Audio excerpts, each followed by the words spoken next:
I'm Bobby Flay. Each week, one brave chef will try to take me down in my house. This culinary battle is gonna shake down in 2 rounds. Round 1, to get to me, 2 contenders have to go through each other first, using an ingredient of my choice. Let the games begin! 2 people that know me well will decide who's got the skills to beat me. He's gonna smoke you. Turn up the heat! Round 2, I go head-to-head with a winning contender. It's their turn to surprise me with their signature dish. That's what you brought here? I'm excited. Bottom line, everyone's out to beat me. Now I'm nervous. And here today to see who I'm gonna go up against are chefs Ann Burrell and Chris Santos. All right, show us who you got. First up, she is an expert in authentic Spanish cuisine and the executive chef of Fabrica in Brooklyn, New York, Jennifer Cole-Ruiz. Next up, the 25-year-old executive chef from Old Town in Hoboken, New Jersey, Jordan Andino. Talk about a contrast of energy. Fire and ice. Right. You'll have 20 minutes to make the secret ingredient the star of your dish. And that ingredient is Arctic char. I don't have enough time to butcher a fish properly. It definitely makes me apprehensive. I'm used to cleaning whole fish on a daily basis. 20 minutes, your time starts now. I want to do something fresh that would open somebody's palate, so it immediately pops in my head, tartare. Tartare can be meat, it can be fish, it can be vegetables. A medium to small dice, everything's uniform, and it's raw.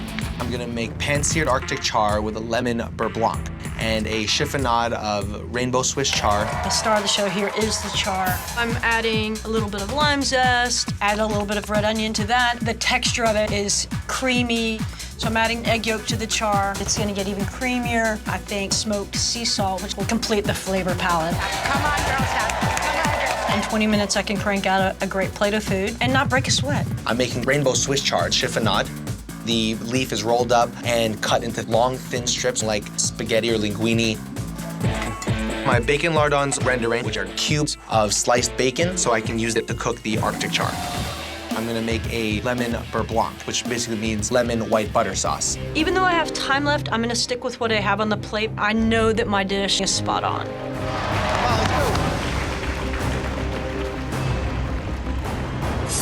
All right, guys, 10. '"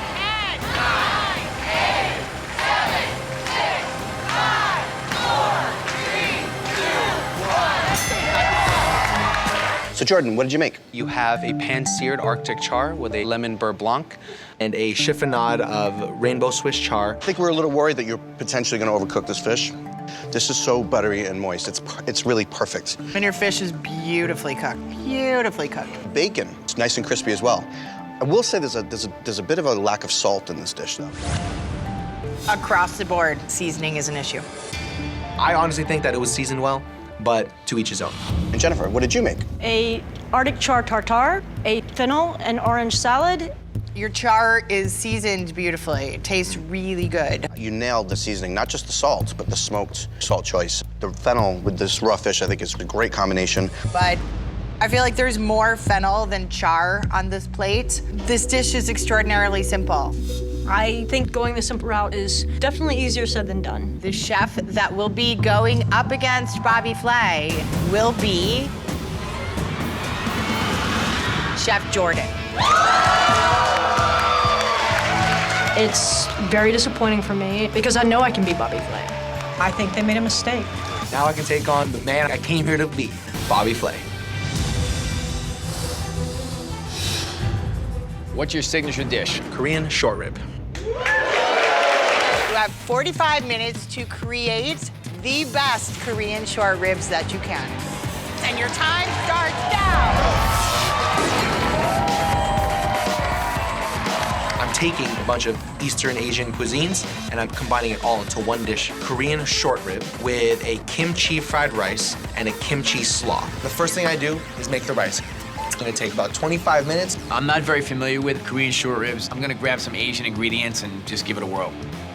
I like gochujang, which is this fermented red pepper paste, which has really great flavor. You know, I love kimchi, which is the pickled cabbage dish. And then from there, I'm not really sure what's gonna happen. I'm making a glaze over here with orange and ginger and garlic. I also made a gochujang sauce with rice wine vinegar and some honey. And I got some mint and some cilantro. I got some kimchi. Other than that, I have no idea what's gonna happen. I gotta get the marinade for my short ribs going. I got my soy, my garlic, my pineapple juice, and I gotta get that sitting for at least 20 to 24 minutes. My secret weapon is a lemon lime soda. The sweetness, once reduced, really helps with the sauce for the short rib. But also, the carbonation helps to break down and tenderize the meat. This kid is something else. For my kimchi slaw, I combine my thinly sliced green cabbage with a little bit of purple cabbage to give it that little vibrant color. I combine my thinly sliced kimchi.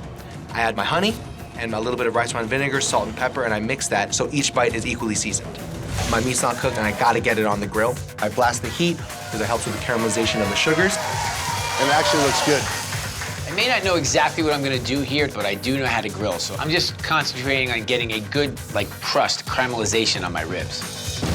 How we doing, Chef? I got Chinese 5-spice on here, and I have a glaze made out of orange, ginger, and garlic. Layers and layers of flavor. At some point, you just gotta reach for something you know. Tacos. And the rest just clicks into place.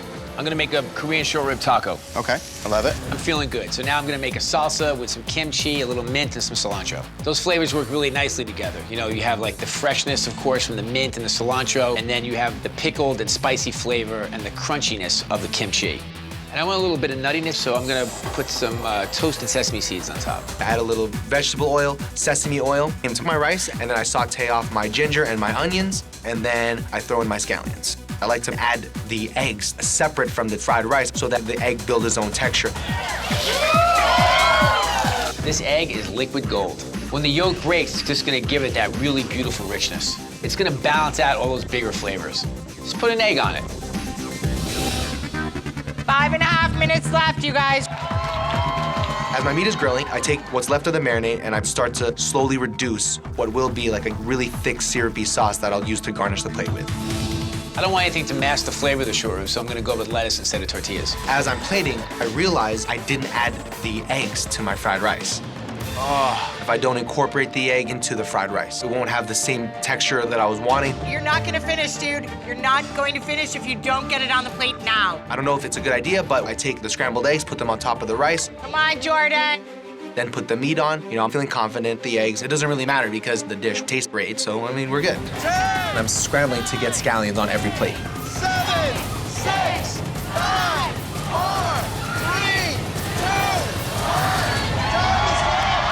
1. Let's introduce our judges. First up, chef and owner of the Greenhouse Tavern in Cleveland, Ohio, Jonathan Sawyer. Celebrated chef and owner of 5 restaurants in San Juan, Puerto Rico, Roberto Trevino. Chef and owner of Pok Pok restaurants with locations in Portland and New York City, Chef Andy Ricker.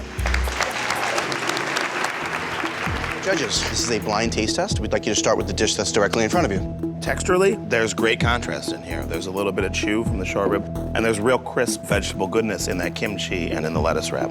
The egg, I think, was killer. I love when you have the egg yolk and it sort of just kind of gives that level of like a velvet richness to the dish. I felt that the actual flavor of the rib didn't instantly make me think, oh, this is Korean. I was picking up more on the dried spice than the actual classic Korean short rib with that really sweet soy glaze on. And I think that the meat could have used more salt. Now we would like you to try the second dish. Really nice to leave the bone on. I think it gives it a really great flavor. Meat always tastes better on the bone. The glaze is really nice. It's sweet, it's a little bit tart. It's really tasty. When I took a bite of this, it was a really special bite. It was charred properly, seasoned really well. But then I moved the meat over and I saw some eggs that were not a color I'm really familiar with in my kitchen. As a whole, the ribs didn't quite save the fried rice. That the slaw was almost a saving grace to the rice. I agree with you, Chef. I thought the slaw egg was wonderful. It's a nice light counterpoint to this very, very heavy rice dish. And our winner is Bobby Flay. Jordan, you did an amazing job today.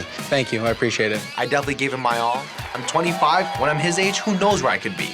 Probably better than him.